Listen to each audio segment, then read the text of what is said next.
Hello there, good morning. This is another Facebook Live video. Today I wanted to talk about something cheery. So I'm going to talk about the apocalypse. If you're watching live, please do say hi. Let me know where you're listening in from. If you've got any questions or thoughts, feel free to share.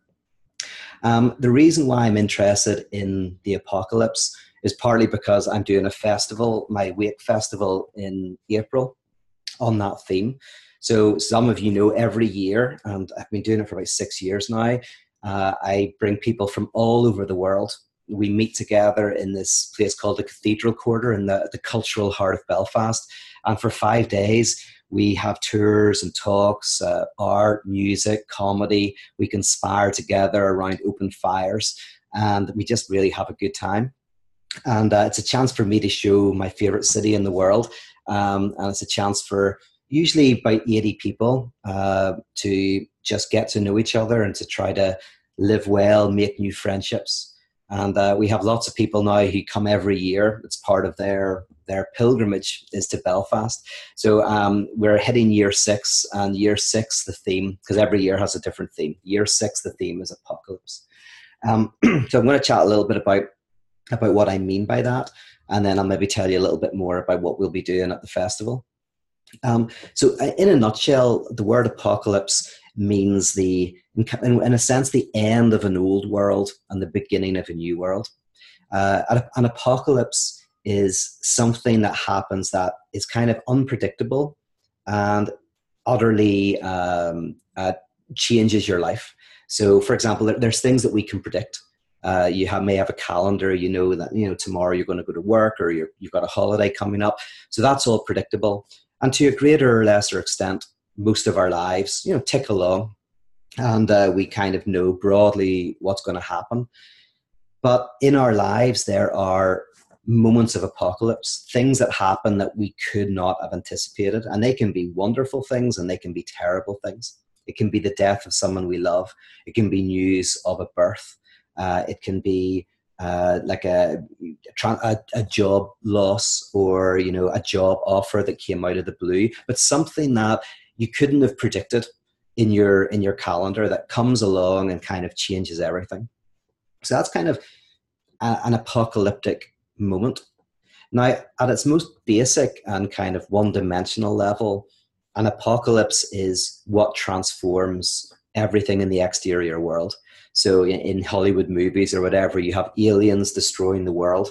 And so it's an apocalypse. Everything is destroyed. And then after the aliens have been defeated, we rebuild the world. Apocalypse is something that happens outside of us. But at a deeper level, the idea of an apocalypse isn't just what transforms your external world. It's what transforms your inner world.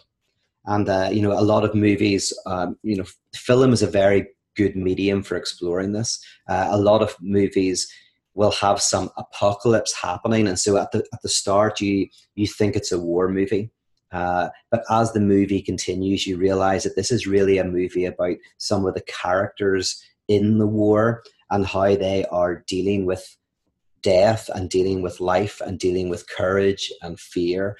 And the film is really about a radical internal change within them. So even take Star Wars, the first 3 movies, it's an apocalyptic movie in the sense that the Empire is destroying the democracy of the known universe, the coalition of all of these different planets that rule. So that the Empire is this destructive force. But as the films progress, we begin to realize that, that's just a background to the real apocalypse, which is a radical change in the figure of Darth Vader, that this is a family saga. And this is about a family breakdown and a family reconciliation.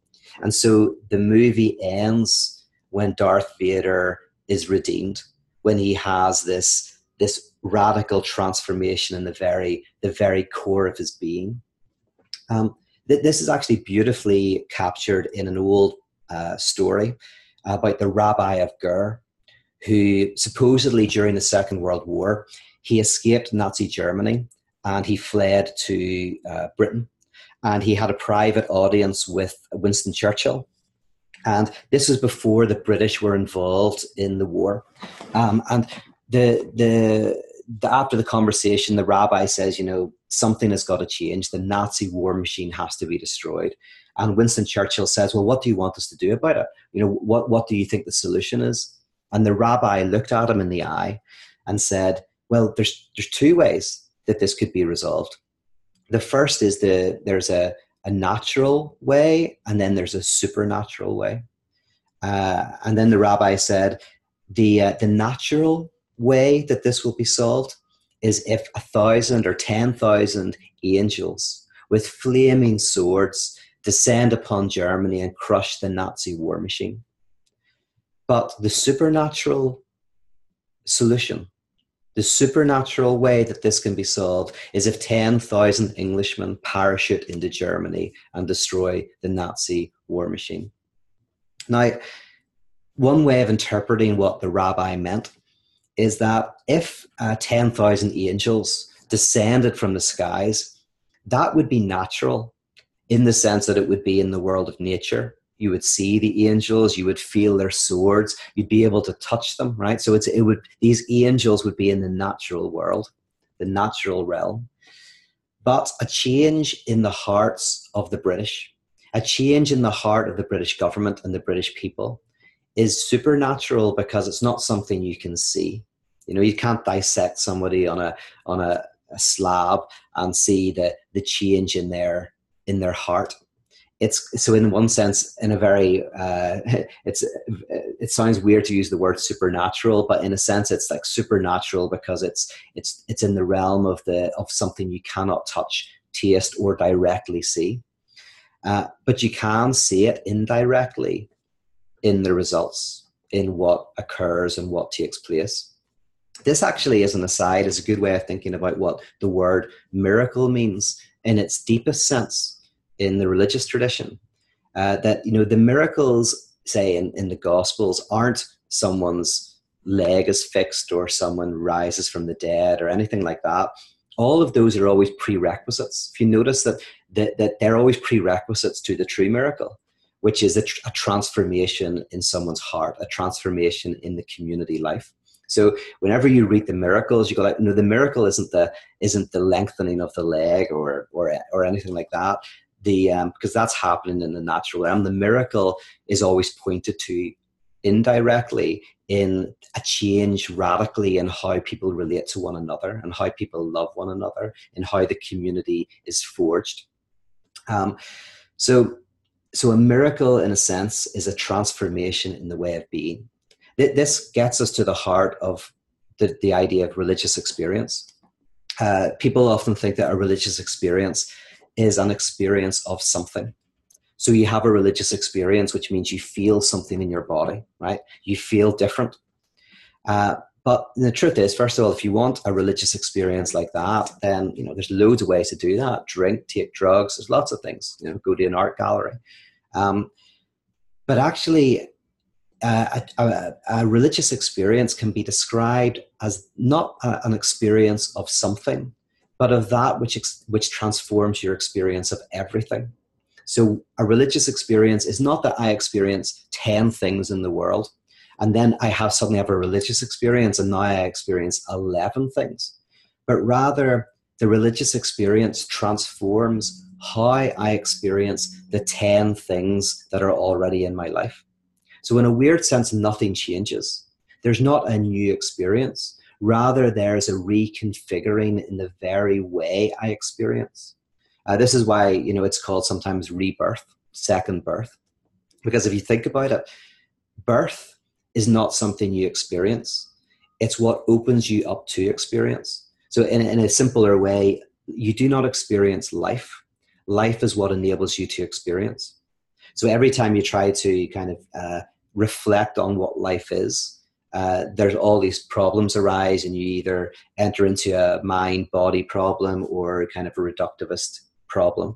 But life, in a sense, is the site where we experience rather than what we experience. So when you talk about rebirth, you're not talking about a new experience, but you're rather talking about a new modality of experience, a new way of experiencing the world. So then to take it even further, then the idea is you have an inner apocalypse, which is an inner transformation in how you experience everything. And that changes your external world. So, the first notion, the kind of the common religious notion of apocalypse is the external world is radically transformed. The world will be destroyed and made new. But the one thing that doesn't change in that is me. It's just like, I'm in the world's going to be destroyed, and then I'm going to get everything I want in the next life or whatever, right? So that's that apocalypse. Then there's the apocalypse where the external world is radically changed, and that changes you. And then there is this notion that actually the religious experience is what changes you. And then the last one is, in a sense, the religious experience changes you, and that ultimately very slowly changes the world. It changes your world, how you engage with people. So it changes your family dynamic, your relationship dynamics. It changes your involvement in local politics. And if you're able to galvanize this change with a number of people, you can actually make significant change at a cultural, religious, and political level. And that's partly in parotheology. My work is about how do we create these micro societies of resistance, these communities where there is a radical transformation in the very mode of our desire, the very way that we relate to the world. That is itself radically transformative to the external world. And that's what we're going to explore in Wake in April. So, if you're interested in coming with us, we've got some fantastic people. We have Bruce Benson, who is this great philosopher. He's written numerous books. He's going to be joining us. We have Padraig Tuma, the poet and singer-songwriter, who has worked very extensively in peace and reconciliation studies and knows all about how we can be transformed. He was involved in a thing called the Forgiveness Project, which is very seminal in Northern Ireland, which was about how do we forgive. And how do we enter into, the natural world is where we pay hatred with hatred, violence with violence, bitterness with bitterness. But how do we short circuit that? By paying back hatred with love and violence with forgiveness and fire with water. So Padraig is an expert in that. He'll be talking about that and doing some poetry and music. We have Gladys Ganell, who is a sociologist who wrote an award-winning book on which included a deep dive into parotheology, its work, my own work, and how that is attempting to create transformation. We have Phil Harrison, who is a brilliant director, writer, and author, whose debut feature film came out a few years ago called The Good Man, that is all about how we are intertwined with each other. He has a theological education, and the movie is all about how people in different sides of the world are intertwined in a political system.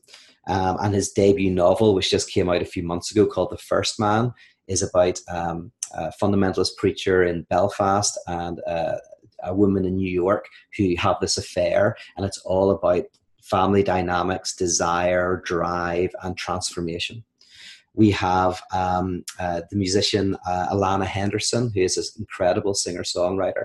We have Angela Johnson, who is an incredible musician from Nashville, who'll be joining us.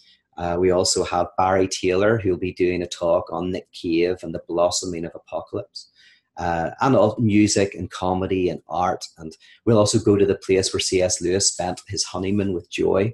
And we're going to do some recreations of a seminal moment in his life at that place. This beautiful, stunning inn that backs onto the forest that inspired Narnia, which then backs onto this incredible beach. And so in various ways, I want to look at, because I'll obviously be speaking as well, look at what does it mean to have an inner apocalypse that transfigures the very nature of the way we desire, that transforms how we engage with one another and ourselves, our world, and how do we galvanize that in community, living out an alternative way of living that is freed not to pursue what will make us whole and complete, but freed from the pursuit of what will make us whole and complete. A type of community that is freed from the frenetic drives and pursuits of our world that cause so much violence and problems. And how do we live deeply and joyfully in a world? And we also try to actually create that. That's why I do it as a mini festival, because we don't just talk about it. We try to, for 5 days, create that space, live it out. And so that in some ways we take a little bit of that spirit back to our own places, and try to do that more in the places that we are. So there you go. That's the apocalypse. That's a little bit about Wake. One other thing I'm doing, which I'd like to tell you about, is at the beginning of April in Los Angeles, I'm also doing a all-day workshop, which will end with a little party as well, on the art of public speaking. How do we improve as public speakers? How do we, whether you're doing a wedding speech or you're a preacher or whatever, or you're in business and you have to give presentations, how do you do that? Also, how do you build an audience? How do you kind of make a living out of speaking, if you would like to do that? So we're going to look at all of that in this all-day workshop. So if you're interested in Wake, it's called Wake, by the way, because Wake is a kind of a death ritual in Ireland, where after a funeral you have a wake, and the wake is where you'll drink together, you'll laugh together, you'll cry together, you mourn together. And the idea is that in doing that, you bring the dead person back, you carry the good side of them and move into the future. But you leave the dead behind, but something of that dead person remains living in the community as you mourn and as you remember. And in many ways, Wake is about doing that with our political, religious, and cultural backgrounds, where we mourn something of the past that we've lost. But in mourning it and telling stories and laughing and drinking together, we also bring something good from that past into the future with us. So that's Wake. So if you're interested in Wake, or you're interested in Soapbox, which is the public speaking workshop, just fire onto my website and you'll find out more there, peterrollins.com. Okay, I'm going to very quickly look to see if you've got any comments about the apocalypse, and then I'll let you go about your day. People listening from all over, UK, Dallas, Lubbock, Texas. Haha, I've been there before. Oh yeah, Becky says, just finished listening to you with Pete Enns. Yeah, I think that came out today. I did a podcast with Pete Enns on the Bible. I don't think I was particularly good on it. I feel like I should have been better, but there's probably hopefully still something of interest in the podcast. Oh yeah, Kimberly saying your husband's doing Atheism for Lent and loving it. Fantastic. I'm loving doing Atheism for Lent. I just gave, as you know, a seminar yesterday on some of the great critiques of God, looking particularly at David Hume and Epicurus. So yeah, that was a lot of fun. So thanks for telling him. I'm glad he's enjoying it. Let's see. Question. Darlene says, in my 20s I was pre-tribulation. This is very inside baseball what you're saying. Although crazily probably a lot of people listening will know what you're meaning. But in your 20s you were pre-tribulation, in your 30s you were post-tribulation, and now you're no tribulation. What comes next? Well, what comes next is Wake. Come there. That's the party. It's after the no tribulation. It's all celebration. I don't know. That is a fascinating area. I mean, I'm sure we'll talk about it a little bit at Wake. Is the where did this idea of the rapture come from, and what and all of the thinking around it. I think there's some really interesting stuff about that. So maybe I'll give a talk about that at some stage. Oh, there's somebody listening from Belfast. That's good to see. And Thailand. My goodness, we've got everybody.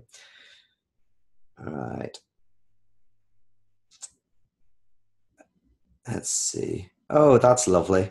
You're not asking many questions. You're more telling me lovely things. Chris just said he finished a seminar with Jack Caputo, and we talked about me. I love Jack. Jack Caputo is a philosopher who I so deeply respect. I respected him for years, and then I got to know him, and he became a friend. And it's a friendship that I value deeply.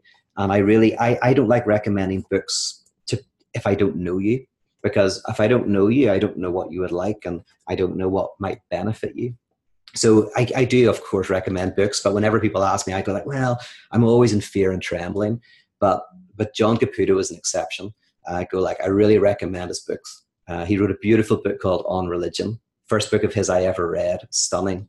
And then what are some of my other favorites? If you want to go into his more academic work, The Weakness of God is beautiful. The Folly of God. I actually wrote a foreword to his kind of autobiography. It's like a philosophical autobiography called Hoping Against Hope. It's a beautiful book as well. So anyway, so you were chatting to me. He said, I'm the best place for someone who wants to get into radical theology. That is beautiful. Thank you, John Caputo. Thank you, Chris, for telling me that.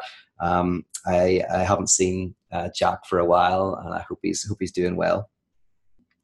Oh yeah, Chris mentions The Folly of God. It's very good. All right. Well, listen, thank you for joining me for this. I'm going to hopefully bounce in again in the next couple of days. And so if you've ever got themes that you'd like me to explore, do let me know. We just dropped another fundamentalist podcast where we look at nothing and the importance of nothing, and how the nothing is something that we all have to wrestle with. So if you're interested in that, check out the Fundamentalist podcast on iTunes. Do subscribe and all of that. Other than that, have a wonderful day, and I'll talk to you all again soon. Thank you. Bye-bye.